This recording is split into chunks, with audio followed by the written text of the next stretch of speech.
राधे राधे दोस्तों, जय श्री श्याम। हमारे चैनल में आपका स्वागत है। आज हम सुनेंगे अमावस्या की महान कथा। दोस्तों, ये कथा बेहद ही महत्वपूर्ण है, इसीलिए आप सब इसे पूरे ध्यान पूर्वक सुनिएगा। दोस्तों, बहुत समय पहले की बात है।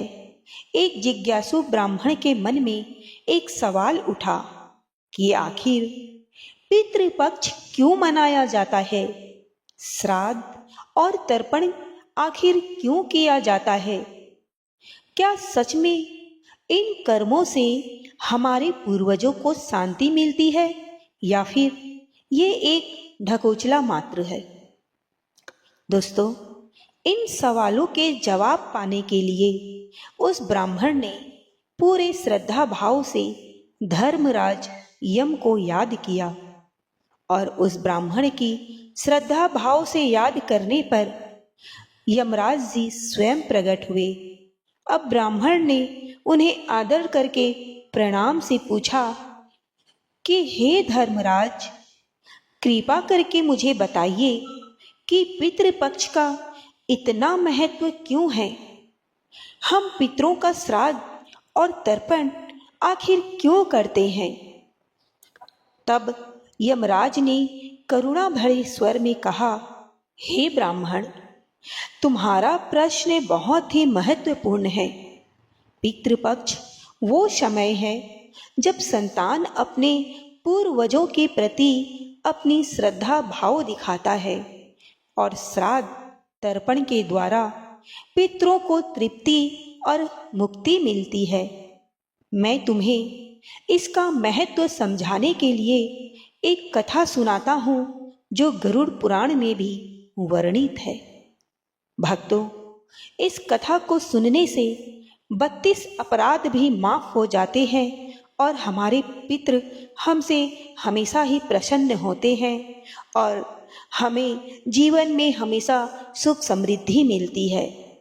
तो भक्तों, इस कथा को आरंभ करूं उससे पहले कमेंट बॉक्स में अपने पितरों के नाम की हाजिरी जरूर लगावे और हमारे चैनल को सब्सक्राइब जरूर कर लीजिए ताकि आने वाली हर कथा का नोटिफिकेशन सबसे पहले आपको मिले।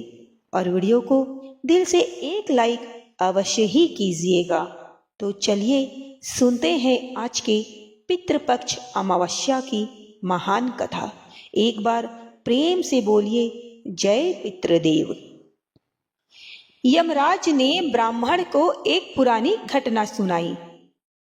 मध्य देश में धन शर्मा नाम के एक ब्राह्मण रहते थे। वे बहुत ही धार्मिक, सत्यनिष्ठ और भगवान विष्णु के परम भक्त थे। वे प्रतिदिन पूजा पाठ करते और पाप लेस मात्र भी उनके मन में नहीं था। दोस्तों, अब भाद्रपद मास का समय था। श्राद्ध के लिए आवश्यक सामग्री लेने के लिए धर्म शर्मा पास के जंगल में गए। अब दोपहर का समय था, जंगल में सन्नाटा भी था।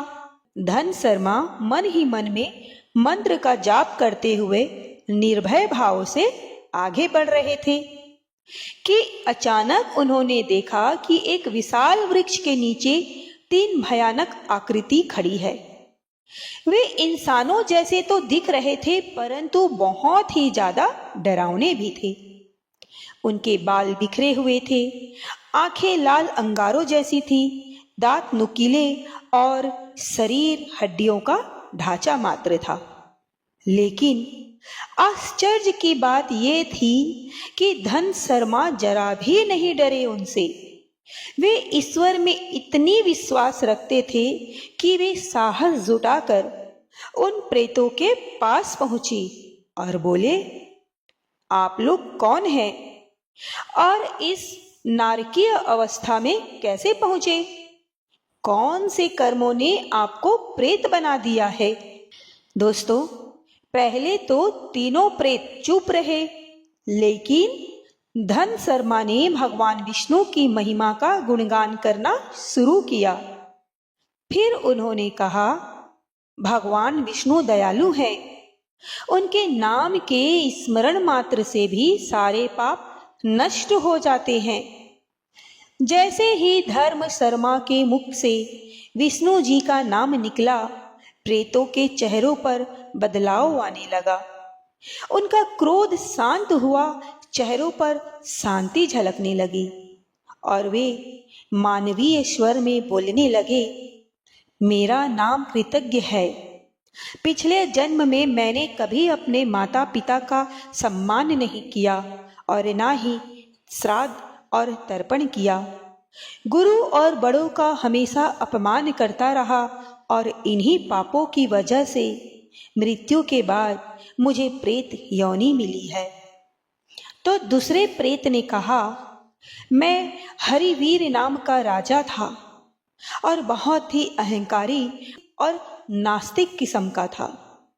मैंने कभी देवताओं की पूजा नहीं की और ना ही कभी ब्राह्मणों का सम्मान किया और ना ही अपने जीवन काल में कभी दान पुण्य किया और कभी भी अपने पितरों को याद भी नहीं किया। और इन्हीं पापों के कारण आज मेरी ये दशा हुई है कि मैं प्रेत योनि में हूँ।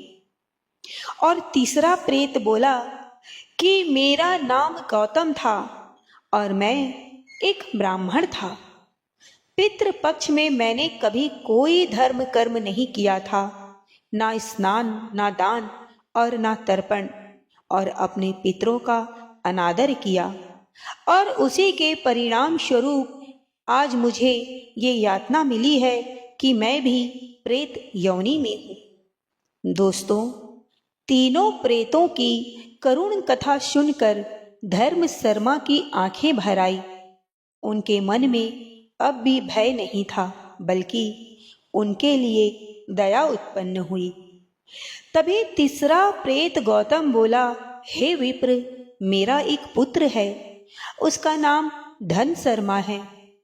अगर उसे हमारी दशा का पता चल जाए तो वो श्राद्ध करके हमारा उद्धार कर सकता है। उनकी बातें सुनकर धन शर्मा चौंक गए और बोले, हे पिताजी, मैं ही आपका पुत्र धन शर्मा हूँ। आपको पहचान नहीं पाया और ये मेरा सबसे बड़ा पाप है। कृपा करके मुझे क्षमा कर दीजिए। धन शर्मा की बात सुनकर प्रेत गौतम शर्मा की आंखों से आंसू बह निकले और उन्होंने कहा, वत्स, भगवान ने तुम्हें हमारी मुक्ति का साधन बनाया है, अब विलाप मत करो। पितृपक्ष की अमावस्या के दिन विधि पूर्वक श्राद्ध करना, पिंडदान और तर्पण करना, ब्राह्मणों को खीर का भोजन कराना और दान देना, ऐसा करने से हमारी 7 पीढ़ियां मुक्त हो जाएगी। धन शर्मा ने प्रणाम करके कहा, हे पिताजी, आपकी आज्ञा का पालन मैं अवश्य ही करूंगा। नियत दिन आने पर धन शर्मा ने विधिवत श्राद्ध किया, पवित्र नदी में स्नान कर पिंडदान किया, तर्पण किया, ब्राह्मणों को भोजन और दान वो सब कुछ किया जिससे उनके पिताश्री को मुक्ति मिल सकती थी। अब पूरा श्राद्ध कर्म संपन्न हुआ। संध्या को वो फिर जंगल में पहुंचे जहां पहले 3 भयंकर प्रेत खड़े थे। वहां अब दिव्य प्रकाश था। दोस्तों, तीनों प्रेत दिव्य स्वरूप में खड़े थे, शांत, प्रसन्न और तेजस्वी दिखाई पड़ रहे थे। गौतम ने पुत्र के सिर पर हाथ रखकर आशीर्वाद दिया। दूसरे दोनों दिव्य पुरुषों ने भी उसे सुख समृद्धि का आशीर्वाद दिया। तभी आकाश से दिव्य रथ आया और तीनों आत्माएं उसमें सवार होकर पितृलोक की ओर चली गई। तब विदा लेते हुए गौतम से कहा, वत्स, तुम्हारी श्रद्धा और सेवा से हमें मुक्ति मिली है, अब तुम सदैव सुखी रहोगे। उनकी बातें सुनकर धन शर्मा की आंखों में खुशी के आंसू बहने लगे और उन्होंने भगवान का कोटि कोटि धन्यवाद किया। तो दोस्तों, यमराज ने ब्राह्मण से कहा, हे ब्राह्मण, यही पितृपक्ष का महत्व है। श्राद्ध, तर्पण और दान से पूर्वजों को शांति मिलती है और वे हमें अपना आशीर्वाद देते हैं। तो दोस्तों, जो भी इस कथा को सुनकर श्राद्ध करेगा, उसके पितर भी उनसे अवश्य ही प्रसन्न होंगे और जीवन में हमेशा सुख शांति बनी रहेगी। तो दोस्तों, इस कथा से हमें सीख मिलती है कि पितरों का सम्मान करना बेहद जरूरी है। श्राद्ध और तर्पण सिर्फ कर्म कांड नहीं है, बल्कि कृतज्ञता का भाव है। पूर्वजों की आत्माओं की शांति से हमारा जीवन भी सुखमय बनता है।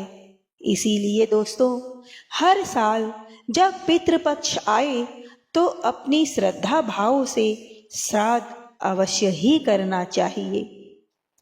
तो भक्तों, उम्मीद है यह पितृपक्ष की कथा आपको अति रोचक और पसंद आई होगी।